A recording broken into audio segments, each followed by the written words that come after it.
Data licensing is crucial for ensuring compliance and protecting your intellectual property. Let's delve into how. First, it's essential to thoroughly review your data licenses. Understand the different types, like open source, proprietary, or public domain, to know your rights and obligations. Pay close attention to key clauses covering usage, distribution, and modification rights to avoid future complications. Next, let's explore how to effectively use licensed datasets. Implement best practices for seamlessly integrating licensed data into your projects, ensuring smooth operations.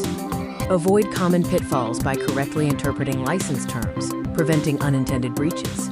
Sometimes, you'll need to obtain explicit permissions.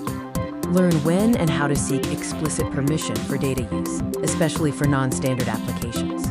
Negotiating data use agreements and rights is crucial for securing your data's legal standing.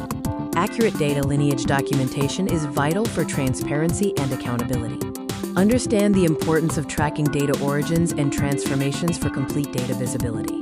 Utilize effective tools and methods for comprehensive data lineage documentation. To wrap up, let's summarize the key takeaways. Adhere to best practices for data licensing compliance to protect your operations.